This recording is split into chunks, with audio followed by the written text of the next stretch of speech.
श्री स्वामी समर्थ सर्वांना. आयुष्याची रेस आणि यश अपयशाचा खेळ.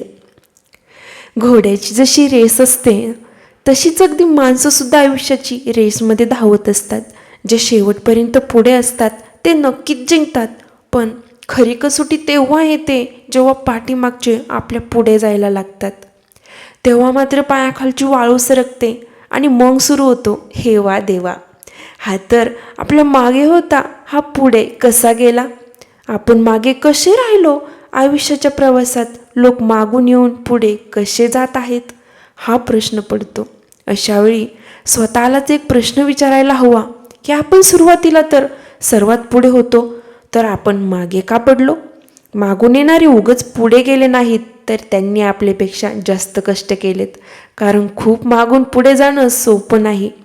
त्यामुळे त्यांच्या कष्टाचा विचार करायला हवा. आयुष्यात कोणाचा हेवा देवा करण्यापेक्षा आयुष्याच्या रेसमध्ये स्वतःच्या कष्टाच्या बळावर शेवटपर्यंत पुढे राहण्यासाठी प्रयत्नांची झुंज द्या. तेव्हाच कोणीही तुमच्या पुढे जाणार नाही आणि आयुष्याच्या स्पर्धेतला पहिला विजेता तुम्हीच ठराल. आपल्या हातात जर यश आणि पैसा नसेल तर आपल्यापेक्षा लहान लोकसुद्धा आपली मजा उडवतात. इतकंच नाही तर ते आपल्याला हवे असे काही उपदेश देतात की जसं काय हा खूप मोठा यशस्वी म्हातारा माणूस आहे.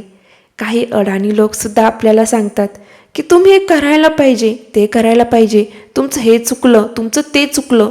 खरं सांगायचं तर मित्रांनो, या जगात अपयश कोणालाच नको असतं.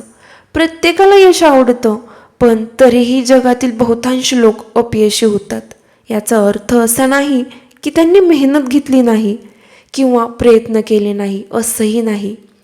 पण प्रत्येक व्यक्तीमध्ये काही ना काही कमतरता असते आणि त्या कमतरताच माणसाला अपयश बनवतात. प्रत्येकाची परिस्थिती ज्याची त्याला माहीत असते आणि प्रत्येकाची परिस्थिती वेगवेगळी असते. आणि जर तुम्ही स्वतःच्या आयुष्यात कोणतंही यश संपादन केलं नसेल तर तुम्हाला कोणत्याही अपयशी व्यक्तींची मजा उडवण्याचा नैतिक अधिकार उरत नाही. यश काय असतं आणि अपयश काय असतं हे प्रत्यक्ष अनुभव घेतल्याशिवाय कळत नाही.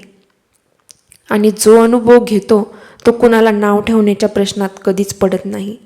आयुष्य ही रेस आहे, त्यामुळे ह्या रेसमध्ये धावत राहा आणि जिंकत राहा. जर तुम्हाला हे आवडले असेल तर लाईक, शेअर आणि सबस्क्राईब नक्की करा. श्री स्वामी समर्थ.